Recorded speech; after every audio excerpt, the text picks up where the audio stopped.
With trembling hands, Malachi Brooke found himself positioned at the ceremonial altar, gazing upon a bride whose features remained completely unknown to him. The complete community had assembled, anticipating what they believed would be his public disgrace. Their expectations about the upcoming spectacle were entirely incorrect. 3 days prior, Malachi had held the reputation of being the territory's most conceited cattle rancher. Across vast stretches of land spanning thousands of acres, his livestock wandered without restraint, while his opinion commanded respect in every drinking establishment from his location to the county's edge. No individual possessed more extensive property than he did, and he ensured this fact was universally acknowledged. However, as his late father often warned, arrogance precedes downfall. Samuel Gentry, a traveling trader with piercing eyes and a record book filled with outstanding obligations, arrived as the agent of his ruin. On a Tuesday morning, Gentry appeared with his merchandise-laden wagon and pockets weighted down with IOUs. The amount Malachi owed exceeded what he could generate in half a year, possibly longer. His livestock had perished during the drought. The financial institution had denied his request for funds, and his fellow ranchers were preoccupied with their own difficulties. "Cash payment is impossible for me," Malachi had informed him while they sat in his dust-covered living room, as Gentry assessed the meager furnishings with appraising glances. "I'm aware," Gentry had responded without lifting his eyes from his accounting book. "However, I have an alternative proposal in mind." The proposal was both straightforward and catastrophic. For months, Gentry had been conducting negotiations with the tribal leadership, attempting to establish peaceful commercial passages through their domain. The elders desired something beyond precious metals or merchandise. They sought a connection between their culture and the white community, a demonstration of authentic respect and confidence. Chief Tahatan possesses a daughter. Gentry had explained in a voice as parched as grassland. She's an attractive young woman, educated by religious missionaries and fluent in English. She requires a spouse who can assist her people in understanding our society. Malachi felt his stomach plummet. "You're suggesting an arranged union." "I'm discussing survival, both yours and theirs." The decision was ruthlessly simple: with a native woman and respect the alliance, or confront financial destruction and probable violence from Gentry's partners. Malachi had witnessed the fate of men unable to settle their obligations in this region. Some vanished completely, while others were discovered days afterward in hastily dug graves. That evening, Malachi occupied his porch and gazed at the celestial bodies, attempting to envision his future existence. This woman remained a mystery to him. He was ignorant of her identity, appearance, and potential reaction to being traded like livestock. The concept disgusted him, yet the alternative filled him with terror. Saturday morning was designated for the wedding ceremony. No festivities or banquet would occur. Merely a basic ritual that would unite two strangers and hopefully prevent an unwanted conflict. Now positioned at the altar, Malachi observed the tribal delegation approaching through the dawn fog. The woman advancing toward him moved with an elegance that seemed to quiet the murmured discussions surrounding them. Her attire was modest yet refined, decorated with unfamiliar patterns. Small beads woven into her long, dark braided hair captured the morning light, but her gaze halted his breathing. These weren't the defeated, terrified eyes he had anticipated. They blazed with intelligence and determination that caused him to retreat involuntarily. She halted 3 feet from his position and spoke clearly enough for the silent assembly to hear. "I am Ayana, Chief Tahatan's daughter. I understand precisely why I'm present and exactly what your opinion of me is." The crowd shifted uncomfortably. This wasn't the ceremony's beginning anyone had expected. Malachi attempted to respond, but she hadn't concluded her statement. "What you're unaware of," she continued, maintaining eye contact, "is my intended response to this situation." Malachi's mouth went dry. Her quiet certainty in delivering those words demolished every assumption he constructed about this arrangement. He had expected tears, submission, perhaps even appreciation for being rescued from what he considered primitive living. Instead, he confronted a woman who examined him as though she could see directly into his essence and found inadequate. The minister nervously cleared his throat. "Shall we continue with the ceremony?" Ayana addressed the elderly man with a smile that failed to reach her eyes. Certainly. However, I have something to express first. She faced a gathering, her voice easily carrying across the silent crowd. My father dispatched me here to construct a bridge between our communities. He believes this union can deliver peace and prosperity to both groups. Murmurs spread through the audience. Some nodded in agreement, while others shifted nervously. Malachi noticed several men touching their holstered weapons, as if her mere presence endangered their security. I accepted this arrangement, Ayanna continued, not due to lack of alternatives, but because I support my father's vision. Nevertheless, I refuse to pretend this marriage represents anything beyond a political alliance. Her words struck Malachi like a physical impact. He had been dreading this wedding, viewing it as a burden. However, hearing her dismiss it so casually wounded his pride in unexpected ways. Furthermore, she said, turning back to him, I will not be treated as property or expected to transform into something I am not. If you believe marriage grants you ownership over me, you will quickly discover your error. Samuel Gentry stepped forward, his face red with anger. Now, listen here. This isn't our agreement. The arrangement called for a proper Christian wife who would. The arrangement, Ayanna interrupted, her voice sharp enough to slice leather, was for a marriage that would secure trade agreements and prevent bloodshed. Nothing more, nothing less. Malachi found himself speaking before considering his words. And what exactly do you expect from me in this arrangement? She studied his face for an extended moment, as if determining whether he merited a genuine response. Respect would be a beginning. Beyond that, we'll see if you're capable of learning. The minister, clearly eager to conclude this confrontation, hurried through the ceremony with unseemly haste. The vows were exchanged in barely audible voices, neither bride nor groom making eye contact. When the minister declared them husband and wife, the traditional kiss was replaced by a brief, cold handshake that resembled a business transaction more than a wedding moment. The crowd dispersed quickly, obviously uncomfortable with what they had witnessed. Many white settlers muttered among themselves, their faces dark with disapproval.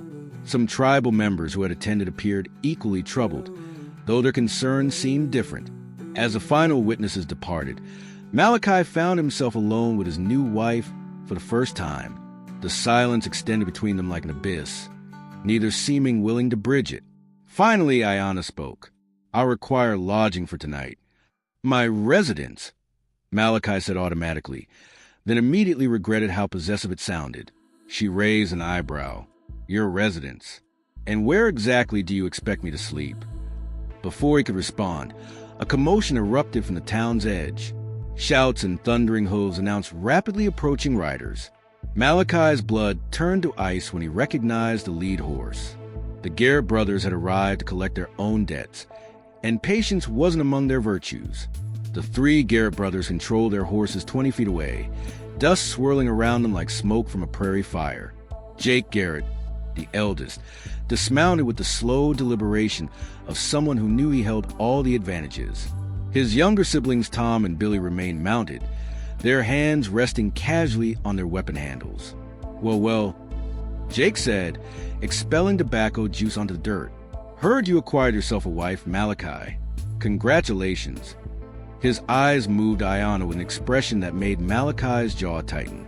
Attractive little thing. Unfortunate about the circumstances. What do you want, Jake? Malachi stepped slightly in front of Ayanna, a movement that didn't escape anyone's notice. You know exactly what I want. $200 plus interest. I've been patient long enough. Jake's smile revealed teeth stained brown from tobacco chewing. Of course, now that you've got yourself a wife, maybe we can arrange something different. The implication lingered in the air like the stench of decay. Malachi felt rage building in his chest, but before he could respond, Ayanna stepped around him. I believe there's been a misunderstanding, she said, her voice calm and conversational. This debt was acquired before our marriage, which means it belongs to my husband exclusively. Jake laughed, a harsh sound like shattering glass. That's not how things operate around here, sweetheart. When a man can't pay his debts, we take what we can get. And when you threaten Chief Tahatan's daughter's wife, Ayanna replied, maintaining that same pleasant tone, you declare war on my father's entire tribe. Are you prepared for those consequences?" The laughter died in Jake's throat. Everyone in the territory knew Chief Tahatan commanded over 200 warriors, and unlike some tribal leaders, he had never hesitated to use force when his family was threatened. "You're bluffing," Tom called from his horse, but his voice lacked conviction. "Am I?" Ayana reached into the small pouch at her belt and withdrew a beaded bracelet that caught the sunlight. "This belonged to my grandmother, who died fighting soldiers who thought they could take what didn't belong to them. My father gave it to me as a wedding gift along with instructions to send it back to him if anyone threatened my safety." She held the bracelet up where all three brothers could see it clearly. "He told me that when he receives this, he'll know exactly what it means, and he'll respond accordingly." Billy Garrett's horse sidestepped nervously, sensing his rider's sudden tension. "Jake, maybe we should shut up." Jake snapped, but Malachi could see uncertainty creeping into his eyes. "A debt's a debt, and we ain't leaving empty-handed." "Then perhaps we can discuss a payment plan," Malachi said, surprised to hear himself speaking calmly. "Give me 6 months to get back on my feet, and I'll pay you what I owe plus 20% interest." 6 months is too long. Things can happen in 6 months. Men disappear. Debts get forgotten. 1 month then, Ayana said before Malachi could respond. "Surely you can wait 1 month for guaranteed payment plus interest." "And what guarantee do I have?" Jake demanded. Ayana smiled, and for the first time since the ceremony began, it looked genuine. "You have my word, and I promise you, my word is worth more than you can imagine." The brothers exchanged glances, clearly uncomfortable with how quickly this confrontation had shifted away from their control. After a long moment, Jake remounted his horse. "1 month," he said, "but if you don't have our money by then, we're taking it out of both of you." He wheeled his horse around, and the three brothers thundered away, leaving another cloud of dust in their wake. Malachi stared after them until they disappeared around the bend, then turned to find Ayana watching him with an unreadable expression. "That was either very brave or very stupid," he said. "Probably both." She tucked the bracelet back into her pouch. "But now we have a bigger problem." "What's that?" She looked toward the horizon, where storm clouds were beginning to gather. "I just promised him something I'm not sure you can deliver. And if we fail, those men won't be our biggest concern." Malachi stared at the storm clouds gathering on the horizon, trying to process what Ayana had just said. A bigger concern than the Garrett brothers seemed impossible. Those 3 men had killed over debts before, and everyone in the territory knew it. "What could be worse than having killers hunting us?" he asked. Ayana was quiet for a long moment, her eyes scanning the empty prairie around them. When she finally spoke, her voice was barely above a whisper. "My father didn't just arrange this marriage for trade agreements. There's something he didn't tell Samuel Gentry, something he couldn't risk becoming common knowledge." She started walking toward Malachi's house, forcing him to follow. Her pace was measured, but he could sense the tension in her shoulders. 3 weeks ago, a group of men came to our village. They weren't settlers or traders. They wore good clothes, carried expensive weapons, and spoke like educated men from back east. They claimed to represent a railroad company. Malachi felt his stomach tighten. Railroad men meant trouble for everyone. They bought land cheap, drove out anyone who refused to sell, and left entire communities destroyed in their wake. "They offered to buy our territory for a fraction of what it's worth," Ayana continued. "When my father refused, they made it clear the offer wasn't really an offer." They reached the porch of Malachi's modest house. The paint was peeling, and one of the steps creaked ominously under their weight. Ayana paused at the door, her hand resting on the worn wood. That's why he pushed so hard for this marriage. He needs allies among the white settlers, people who understand how these railroad men operate and can help us fight them legally.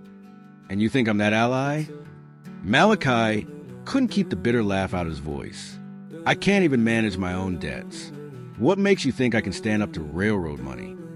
Ayana turned to face him, and for the first time since the ceremony, her mask of controlled composure slipped.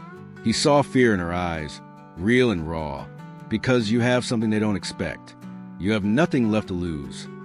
Before he could respond, she pushed open the door and stepped inside. The interior of his house was sparse and showed signs of a man who'd been selling off possessions to pay bills. The furniture was mostly gone, leaving just a table, 2 chairs, and a bed in the back room. Ayanna surveyed the empty space without judgment. How long do you think it will take these railroad men to realize our marriage creates a legal claim to tribal lands? The implications hit him like a physical blow. They'll come after both of us. They'll come after everyone, your neighbors, my people, anyone who stands in their way. She moved to the single window and peered out at the approaching storm. That's why we only have 1 month. It's not just about paying the Garrett brothers. It's about preparing for a war that's coming whether we're ready or not. Lightning flickered in the distance, followed by the low rumble of thunder. The storm was moving faster than either of them had expected. "There's something else," Ayanna said, not turning from the window. "Those railroad men, they were asking specific questions about you. They know about your debts, your property lines, your family history. They've been planning this for months." Malachi joined her at the window, and together they watched as the storm cloud swallowed the last of the sunlight. In the growing darkness, he thought he saw movement on the distant hills. "They're already here, aren't they?" he said. Ayanna's reflection in the glass looked back at him with grim certainty. They never left. The knock on the door came at exactly midnight. 3 sharp raps that cut to the sound of rain hammering against the roof. Malachi had been lying awake on the floor beside his bed, giving Ayanna the only decent place to sleep. Neither of them had spoken much after her revelation about the railroad men, but both had known this moment would come. Ayanna was already sitting up, fully dressed. She'd never even pretended to sleep. "How many?" Malachi whispered, reaching for the rifle he'd propped against the wall. "4 horses," she replied, moving to the window with the fluid silence of someone who'd grown up hunting. 2 men at the door, 2 circling to the back. Another knock, more insistent this time. A cultured voice called through the wood. "Mr. Brooks, we know you're awake. We'd like to have a civilized conversation." Malachi looked at Ayanna, who shook her head slightly. Whatever these men wanted, it wouldn't be civilized. "We're here on behalf of the Continental Railroad Development Company," the voice continued. "We have a very generous offer for your property." "It's not for sale," Malachi called back. A different voice, rougher around the edges, spoke up. "Everything's for sale, friend. Just depends on the price." Ayanna had moved to the back door, her ear pressed against the wood. She held up 2 fingers, confirming that the other men were in position. They were trapped. "Mr. Brooks," the cultured voice said, "perhaps we should mention that we're also here to discuss your recent marriage. Quite an interesting development, legally speaking." That confirmed what Ayanna had suspected. These men understood exactly what the marriage meant in terms of land rights and tribal treaties. "Your wife's tribal connections create certain complications for our development plans," the voice continued. "However, we believe we can reach a mutually beneficial arrangement." The sound of breaking glass came from the back of the house. Ayanna spun away from the door, grabbing a heavy iron skillet from the kitchen counter. She pressed herself against the wall beside the shattered window, ready to strike anyone who climbed through. "The thing is," the rough voice said, much closer now, "we've been watching you both for days. We know about your debts, your situation with the Garrett brothers, your complete lack of options." A boot crunched on broken glass inside the house. The man who'd entered through the back window was trying to move quietly, but the storm wasn't loud enough to cover the sound completely. "We're prepared to pay off all your debts and give you enough money to start fresh somewhere else," the cultured voice said. "All you have to do is sign over your property rights and dissolve this inconvenient marriage." The intruder was close now, maybe 10 feet from where Ayanna waited. Malachi could see the shadow of his hat in the dim light, filtering through the front window. "And if we refuse?" Malachi asked, trying to keep the man talking while Ayanna positioned herself. "Well," the voice said with mock sadness, "accidents happen all the time out here. Men get in over their heads with debts, make enemies, sometimes disappear entirely. Their widows naturally are much more reasonable about property sales." That was when Ayanna struck. The skillet connected with the intruder's skull with a sound like a melon hitting the ground. The man dropped without a sound, his gun clattering across the wooden floor. The conversation at the front door stopped abruptly. "Charlie," the rough voice called. "Charlie, you find anything back there?" Malachi made his decision. He threw open the front door with his rifle raised, catching both men by surprise. They'd been expecting negotiation, not resistance. "Get off my property," he said. The man with the cultured voice smiled, seemingly unimpressed by the weapon pointed at his chest. "Mr. Brooks, you're making a serious mistake. We represent very powerful interests. People who don't accept no for an answer, then they're going to learn something new today," Ayanna said, appearing beside Malachi with the unconscious man's gun in her hand. The cultured man's smile faded when he saw the cold determination in her eyes. "Mrs. Brooks, you seem like an intelligent woman. Surely you understand that your husband's pride isn't worth dying for." "You're right," she said. "It's not, but my people's land is." That's when they heard the sound that made all four of them freeze. Hoofbeats, lots of them, coming fast through the rain. The thunder of at least 20 horses approaching from multiple directions. The cultured man's face went pale. "What did you do?" Ayanna's smile was sharp as a knife blade. "I sent a message to my father yesterday. Told him we might need help tonight." The tribal warriors emerged from the storm like ghosts made flesh, their horses moving with supernatural quiet despite the thunder of hooves moments before. Chief Tahatan rode at the front, his weathered face carved from stone, his eyes reflecting the lightning that split the sky above them. Behind him, 20 of his finest warriors sat motionless on their mounts, weapons ready, but not yet drawn. The cultured man took an involuntary step backward, his confident demeanor evaporating like morning mist. His rough companion reached for his gun, then thought better of it when he saw how outnumbered they were. "Father!" Ayanna called out in her native tongue, her voice carrying clearly through the rain. Chief Tahatan dismounted and walked toward the house, his boots splashing through puddles that reflected the lightning above. When he reached his daughter, he placed a protective hand on her shoulder and studied Malachi with keen eyes. "This is your husband?" he asked in English, his accent thick, but his words clear. "Yes," Ayanna replied. "And these men came to threaten us both." The chief's attention shifted to the railroad man, and Malachi saw something in the older man's expression that made his blood run cold. This wasn't just protective anger. This was the calm calculation of someone who'd spent decades defending his people from exactly this kind of threat. "You are the railroad men my daughter told me about," Chief Tahatan said. It wasn't a question. The cultured man tried to recover his composure. "Chief Tahatan, I presume. We're simply here to discuss a business arrangement with Mr. Brooks. Nothing that concerns your people directly. Everything that concerns my daughter concerns me directly." The chief stepped closer, and despite being shorter than a railroad man, he somehow seemed to tower over him. "You came to her home in the night with weapons and threats. In my culture, that is an act of war." The rough companion started edging toward his horse, but 2 of the warriors had already moved to block his path. There would be no easy escape. "Now, wait just a minute," the cultured man said, his voice climbing toward panic. "We're here under protection of federal law. The Continental Railroad Development Company has legal authority to negotiate land acquisitions in this territory." "Show me this legal authority," Chief Tahatan demanded. The man fumbled in his coat and produced a folded document. The chief took it, glanced at it briefly, then handed it to Ayanna. She read it quickly, her frown deepening with each line. "This document gives them authority to negotiate with individual landowners," she said, "but it doesn't give them the right to make threats or enter homes by force. More importantly," Chief Tahatan added, "it doesn't give them any authority over tribal lands.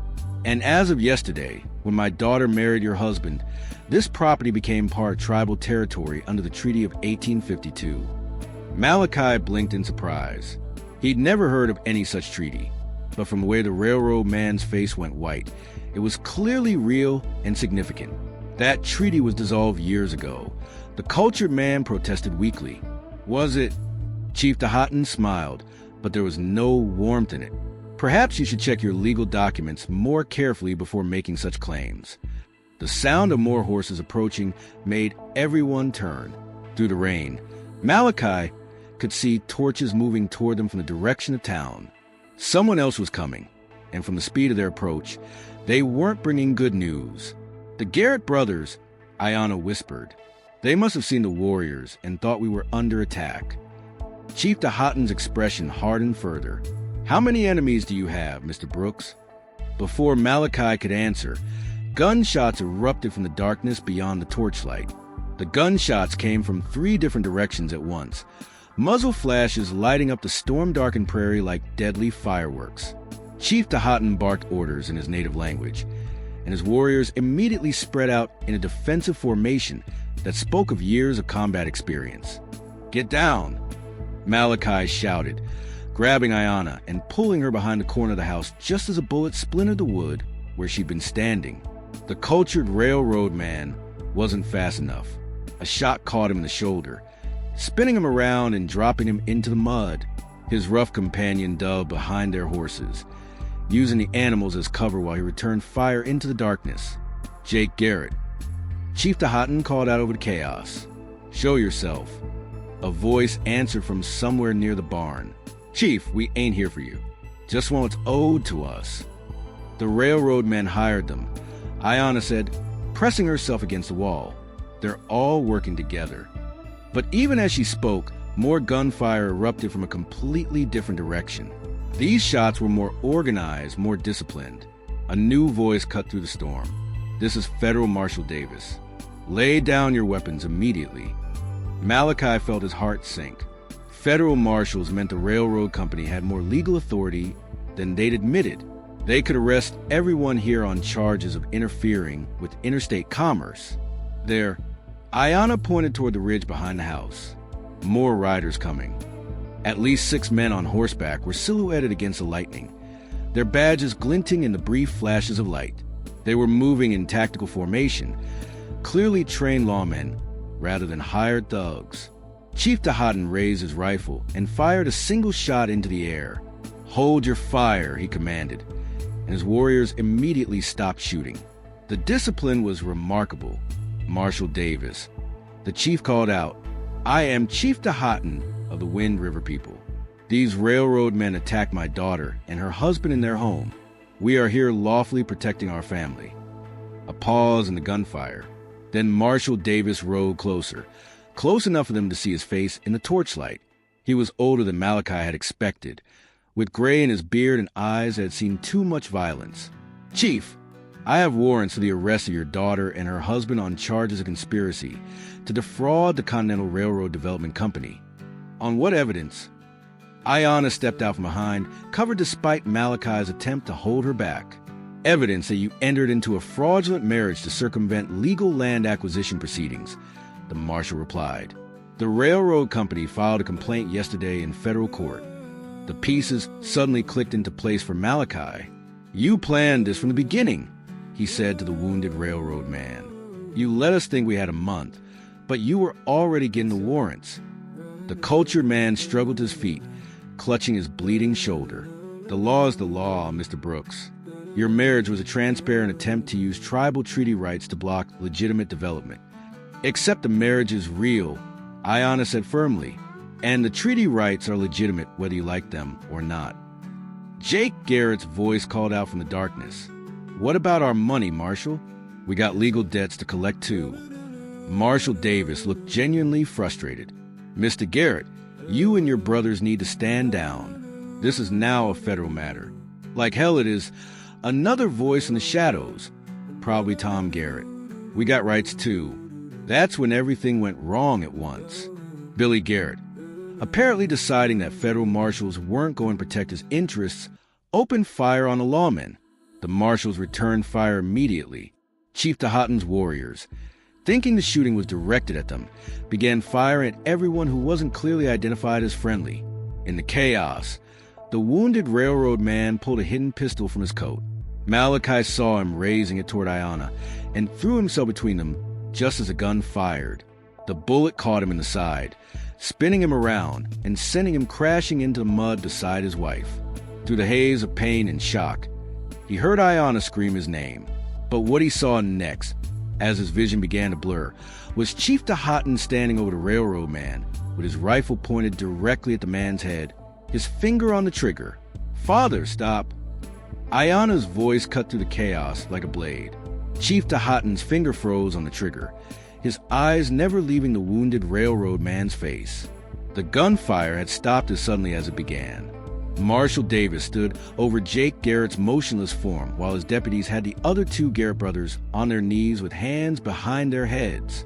The storm was passing, and in the sudden quiet, everyone could hear Malachi's labored breathing. "He's bleeding badly," Ayana said, pressing her hands against the wound in his side. Her voice was steady, but Malachi could see the fear in her eyes. "Why did you do that?" she whispered to him. "Because," he managed through gritted teeth, "you were right about everything." Marshal Davis approached cautiously, his weapon still drawn, but pointed at the ground. "Chief Tahatan, please lower your rifle. We need to sort this out legally, not with more bloodshed." "This man tried to murder my daughter," the chief replied, not moving. "And he'll answer for it in court," the marshal said. "But not like this." Ayana looked up from Malachi's wound. "Marshal, I need to see those warrants you mentioned." Davis frowned but pulled the documents from his coat. Ayana read them quickly, her expression growing more confident with each line. "These warrants are based on a complaint that our marriage was fraudulent," she announced. "But they were filed before the marriage ceremony even took place. The railroad company accused us of conspiracy to commit fraud before we were even legally wed." The marshal's frown deepened as he realized the implications. Furthermore, Ayana continued, "The 1852 treaty is still valid. I can prove it." She reached into her pouch and withdrew a small leather bundle. Inside were several official-looking documents with federal seals. "My father gave me these yesterday," she said, handing them to the marshal. "Copies of the original treaty, congressional ratifications, and federal court decisions upholding tribal land rights in this territory." Marshal Davis studied the papers by torchlight, his expression growing increasingly grim. These appeared to be authentic. The wounded railroad man tried to protest. "Those documents are worthless. The Continental Railroad has federal backing." "From whom?" Ayana demanded. "Show us your federal authorization to seize tribal treaty lands." The silence stretched long enough for everyone to understand the truth. The railroad company had been bluffing about their legal authority. "Marshal," Chief Tahatan said, finally lowering his rifle, "I propose a different resolution. My daughter and her husband have committed no crimes. These railroad men, however, have attempted murder, trespassing, and fraud. The Garrett brothers were their hired accomplices." "And what about Mr. Brooks's debts?" Marshal Davis asked. "What debts?" Ayana smiled for the first time since the shooting began. "According to tribal law, when a woman marries outside the tribe but remains on treaty land, all previous debts held by non-tribal members are void. Her husband becomes a protected member of the tribal community." Malachi stared at her in amazement. "You knew this the whole time?" "I knew we had options," she replied, helping him sit up against the wall. "I just needed to see if you were worth fighting for." The marshal holstered his weapon and began gathering the railroad documents. "Gentlemen, it appears you've been operating under false legal assumptions. Consider yourselves under arrest for attempted murder, conspiracy, and fraud." As his deputies took the railroad men into custody, Marshal Davis turned to Chief Tahatan. "Chief, I apologize for the misunderstanding. The federal government will honor your treaty rights." 3 months later, Malachi stood on the porch of their newly expanded house, watching Ayana work in the garden she planted where the old barn used to be. His wound had healed well, though it still ached when storms approached. The railroad company had been forced to pay substantial damages for their illegal activities, enough to clear all debts and buy the additional land they needed. The Garrett brothers were in federal prison, and the corrupt officials who backed the railroad scheme had been removed from office. "You know," Ayana said, looking up from her tomatoes, "I never thanked you properly for taking that bullet." "You don't need to thank me," Malachi replied. "You saved both our lives with those treaty documents." She walked to the porch and took his hand, something that would have seemed impossible on their wedding day. "We saved each other." He squeezed her hand gently. "So what happens now?" "Now," she said, "we build something neither of us could have built alone." If you enjoyed this story, Click the video on your screen now to watch another unforgettable tale where destiny and courage collide in ways you never expected. Don't forget to subscribe and consider a super chat to help us keep bringing you more stories like these.